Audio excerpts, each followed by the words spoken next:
사연 시작 전 구독과 좋아요 한번 부탁드릴게요. 지금 이야기를 어디서 듣고 계신지 댓글로 남겨주시면 그곳에 건강과 행운이 가득하길 진심으로 기원하겠습니다. 자, 이제 숨을 죽이고 이야기를 시작합니다. 정수는 그날 평생 잊지 못할 순간을 맞이했습니다. 치매에 걸린 시어머니가 낡고 먼지 쌓인 보자기를 정수에게 던지며 차갑게 내뱉었습니다. 이거나 들고 나가면서 쓰레기통에 버리고 가거라. 그리고 황금같이 귀한 황가빌, 자신의 61번째 생일날, 남편 태식은 식탁 한가운데에 이혼 서류를 툭 내려놓았습니다. 그리고 그 집 안에는 이미 다른 여자가 당당히 드나들고 있었습니다. 30년 세월, 한평생을 헌신하며 바친 정수는 그렇게 한순간에 쫓겨났습니다. 정수는 떨리는 손으로 그 낡은 보자기를 열어보았습니다. 그리고 그 순간, 정수는 그 자리에서 무너지듯 주저앉고 말았습니다. 숨이 멎을 듯한 충격에 온몸이 얼어붙었습니다.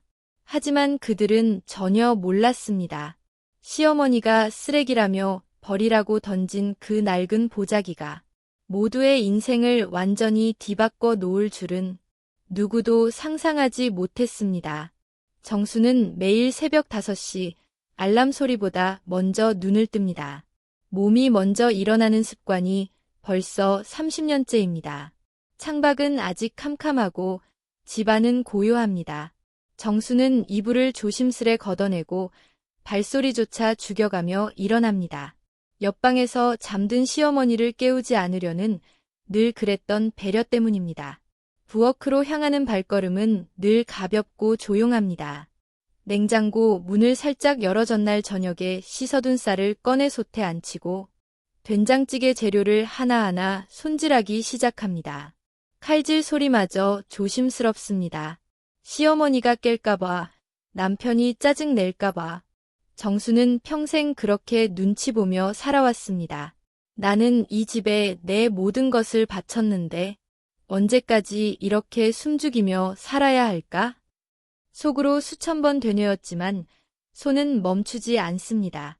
파를 썰고 두부를 네모나게 자르고 물을 얇게 편으로 썰며 시집온 지 30년, 매일 아침이 이렇게 시작됐습니다. 처음엔 시아버지와 시어머니, 남편을 챙겼고 나중엔 아이들까지. 이 집 식구들의 밥상은 단 하루도 거르지 않고 정수가 책임졌습니다. 시계를 보니 6시를 조금 넘겼습니다. 밥이 뜸 들이는 동안 정수는 거실로 나와 소파에 벗어놓은 남편의 양말을 주워 빨래통에 넣고 탁자 위에 어질러진 신문을 정리합니다. 먼지 한 톨 없이 반짝이는 거실과 달리 정수의 마음은 늘 먼지 쌓인 창고처럼 무거웠습니다. 어머니, 아침 드실 시간이에요. 정수는 시어머니 방문을 살짝 두드립니다.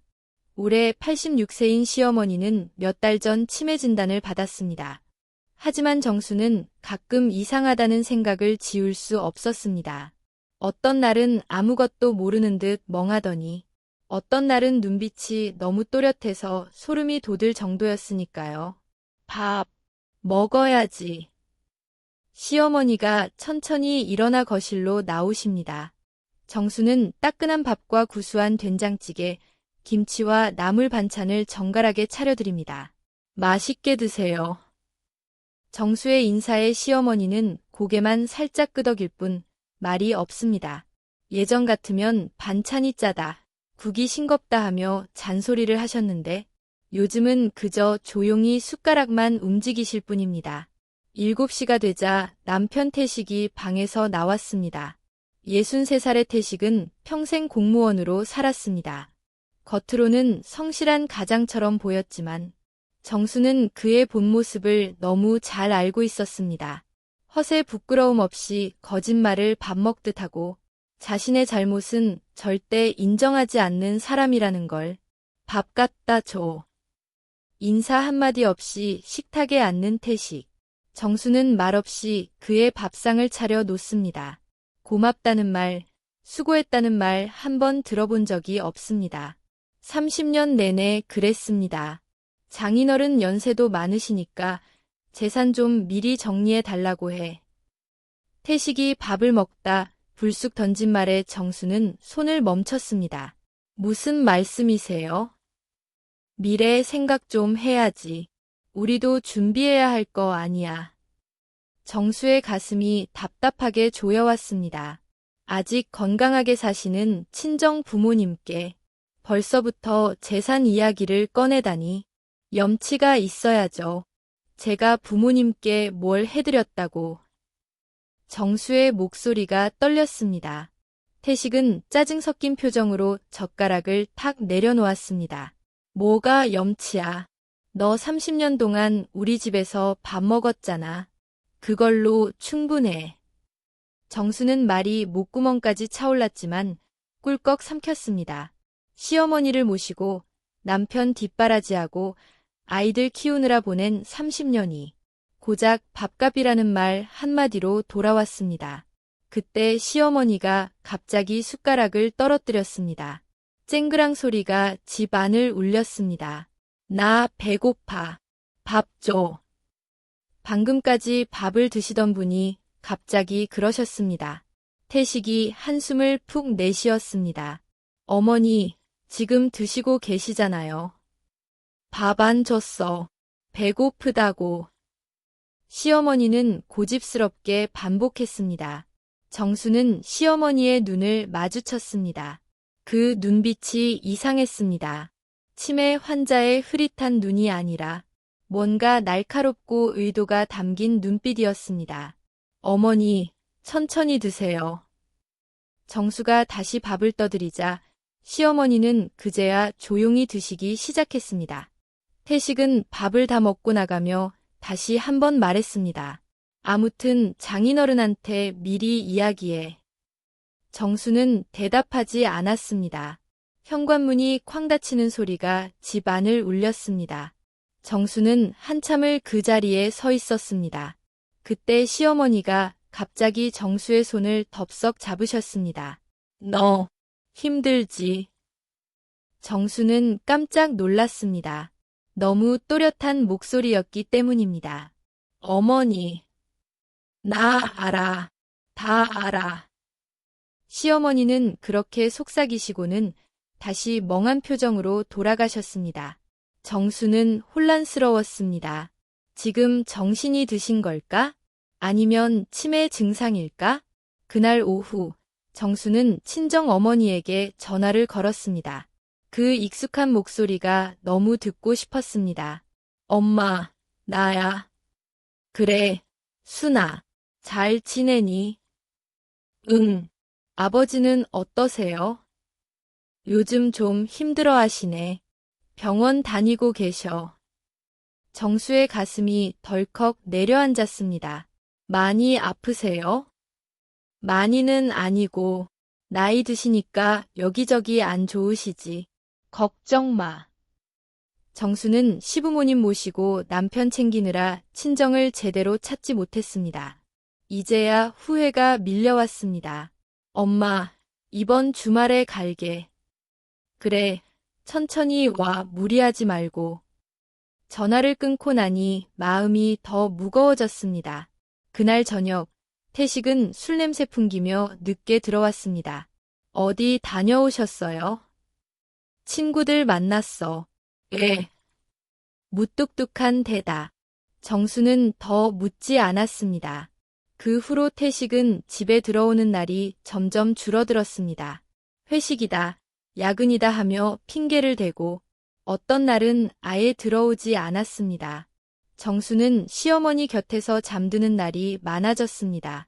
시어머니는 정수가 시장에 나가면 혼자 어딘가 다녀오시고 정수가 돌아올 무렵이면 정확히 집에 계셨습니다.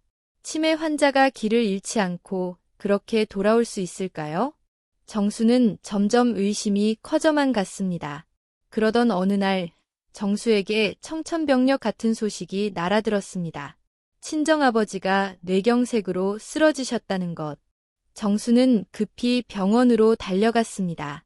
중환자실에서 의식은 있으셨지만 말씀을 제대로 하지 못하셨습니다. 아버지, 제가 왔어요. 정수는 아버지 손을 잡고 울었습니다. 아버지는 정수를 보시며 눈물을 흘리셨습니다. 보름 동안 병원에서 간호했지만 아버지는 끝내 회복되지 못하시고 세상을 떠나셨습니다. 장례식장에서도 태식은 잠깐 얼굴 비추고 바로 사라졌습니다. 일이 바쁘다는 핑계뿐이었습니다. 그리고 석 달 후 어머니마저 아버지를 따라가셨습니다. 너무 큰 슬픔을 이기지 못하시고 노환으로 돌아가신 것입니다. 정수는 하늘이 무너지는 듯한 상실감에 휩싸였습니다. 부모님 장례를 다 치르고 정수는 친정집을 정리했습니다. 동생들과 함께 남겨진 재산을 나눴습니다. 유산은 많지 않았지만 정수는 대부분을 동생들에게 양보했습니다. 동생들이 더 어렵게 산다는 걸 알았기 때문입니다. 집으로 돌아온 날, 태식은 정수를 불러 앉히더니 다짜고짜 물었습니다. 유산 좀 받아왔어? 정수는 고개를 저었습니다. 동생들이 더 어려워서 양보했어요. 순간 태식의 얼굴이 무섭게 일그러졌습니다. 뭐, 다 동생들한테 줬다고? 너 제정신이야. 부모님 보내드리고 온 아내한테 그게 할 소리예요? 정수는 처음으로 목소리를 높였습니다. 태식도 소리를 질렀습니다. 30년 살면서 내가 뭘 했어? 친정 재산까지 포기해? 정말 답답하다. 그날 둘은 30년 만에 처음으로 크게 싸웠습니다. 태식은 짐을 싸들고 집을 나갔습니다. 며칠 동안 돌아오지 않았습니다. 정수는 시어머니를 돌보며 하루하루 버텼습니다. 시어머니는 가끔 눈물을 머금고 정수의 팔을 토닥여 주셨습니다. 어머님, 지금은 제정신이시죠? 정수가 물어도 시어머니는 대답 대신 나 배고파, 밥 줘, 만 반복하셨습니다. 태식이 나간 지 일주일쯤 된 주말 아침, 정수는 설거지를 하고 있었습니다. 그때 전화가 울렸습니다. 오랜 친구 영숙이었습니다. 정순아, 너 지금 집에 있어? 영숙의 목소리가 다급했습니다. 응, 네. 내 남편, 제정신이야? 장인 장모 보내신 지 얼마나 됐다고? 젊은 여자랑 손잡고 북한산 등산 중이야. 내가 직접 봤어. 정수는 손에 든 접시를 놓칠 뻔했습니다. 뭐라고? 사진 찍어서 보낼게. 직접 확인해봐. 잠시 후 도착한 사진. 분명 태식이었습니다. 30대 초반으로 보이는 젊은 여자와 다정하게 웃으며 걷고 있었습니다. 정수의 마음속에서 무언가가 툭 하고 끊어지는 소리가 들렸습니다. 30년 동안 참고 또 참았던 모든 것이 한꺼번에 무너져 내렸습니다. 정수는 그 자리에 주저앉아 소리 없이 울었습니다. 그날 저녁, 정수는 시어머니 방으로 갔습니다. 어머님, 저 어떡하죠? 그 사람이 바람 피우고 있어요.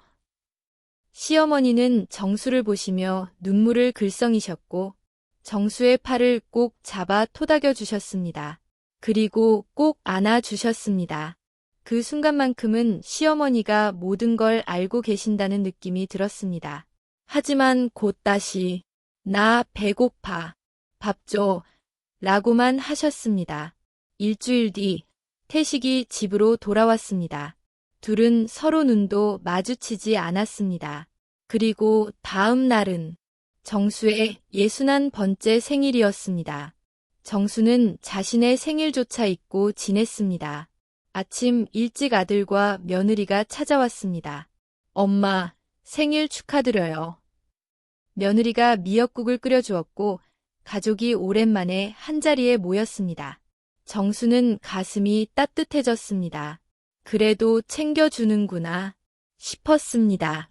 미역국을 한 숟가락 뜨려던 순간 태식이 식탁 한가운데에 서류 한 장을 내려놓았습니다. 이혼하자. 정수는 숟가락을 떨어뜨렸습니다. 아들과 며느리도 놀라서 말을 잃었습니다. 갑자기 이게 무슨 말씀이세요? 정수의 목소리가 떨렸습니다. 너랑 더 이상 못 살겠다. 답답해서 집에 오고 싶지도 않아. 지금 도장 찍고 이 집에서도 당장 나가. 태식의 목소리는 얼음처럼 차가웠습니다. 내가 뭘 잘못했다고요? 유산도 제대로 못 받아오고 정이 떨어져서 더 못 봐주겠다. 나도 이제 새 인생 살아보고 싶다. 정수는 그 말 속에 숨은 의미를 알아챘습니다. 다른 여자 때문이라는 걸. 혹시 다른 사람 있어요? 태식은 피식 웃을 뿐이었습니다. 그게 중요해. 어차피 우리 사이는 오래전에 끝났어. 아버지, 갑자기 이게 무슨... 아들이 당황하며 말렸지만 너희는 상관하지 마. 어른들 일이야. 태식은 아들에게도 냉정했습니다. 저는 도장 안 찍어요. 30년을 함께한 부부인데 이렇게 끝낼 수는 없어요. 정수는 고개를 저었습니다. 태식의 얼굴이 일그러졌습니다. 안 찍는다고? 내가 바람 피웠잖아.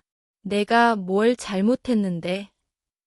정수가 처음으로 소리를 질렀습니다.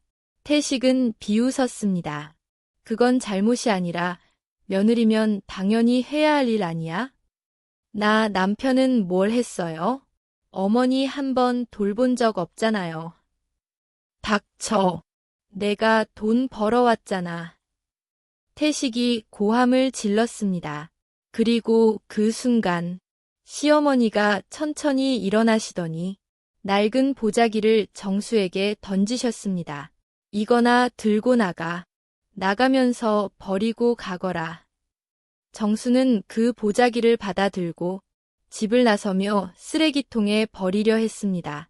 하지만 문득 손이 멈췄습니다. 뭔가 이상했습니다. 보자기가 너무 무거웠습니다. 정수는 떨리는 손으로 보자기를 풀어 열었습니다. 그리고 그 안을 본 순간 정수는 그 자리에서 숨이 멎을 듯한 충격에 무너져 주저앉았습니다. 여기서 영상은 잠시 정지 화면으로 멈추고 긴장감 넘치는 배경음악과 함께 자막으로 그 낡은 보자기 속에 숨겨진 충격적인 진실은 모두의 인생을 완전히 뒤바꿔 놓았습니다. 과연 그 안에는 무엇이 들어 있었을까요?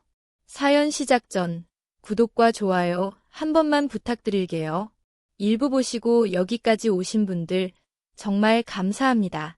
어디서 이야기를 듣고 계신지 댓글로 남겨주시면 그곳에 건강과 행운이 가득하길 진심으로 빕니다. 자, 이제 2부 시작합니다. 숨죽이고 들어주세요. 그 순간 현관문이 스르륵 열렸습니다. 누군가 들어오는 소리가 들렸습니다. 여보, 나왔어요. 맑고 젊은 여자의 목소리가 집 안을 울렸습니다. 정수는 고개를 돌렸습니다. 사진 속 그 여자였습니다. 30대 초반, 화려한 옷차림에 자신만만한 미소를 띤 여자. 서연아, 왜 이렇게 일찍 왔어? 태식이 당황한 기색으로 물었습니다. 오늘 이혼 서류 받는 날이라고 하셨잖아요. 그래서 빨리 왔죠. 서연은 자연스럽게 신발을 벗고 거실로 들어왔습니다. 그러고는 정수를 똑바로 바라보며 말했습니다. 아, 안녕하세요. 저는 서연이에요. 앞으로 이 집 안주인이 될 사람이에요. 정수는 귀를 의심했습니다. 자신의 61번째 생일날, 자신의 집에 남편의 불륜녀가 당당히 들어와 안주인을 자처하다니. 라고요. 정수의 목소리가 떨렸습니다. 네, 태식 씨랑 재혼할 거예요. 아줌마는 이혼하시면 나가실 거잖아요. 서연은 집안을 천천히 둘러보며 덧붙였습니다. 생각보다 괜찮네요. 조금 더 넓은 데로 이사 갈까요? 여보? 그 말에 시어머니 방문이 벌컥 열렸습니다.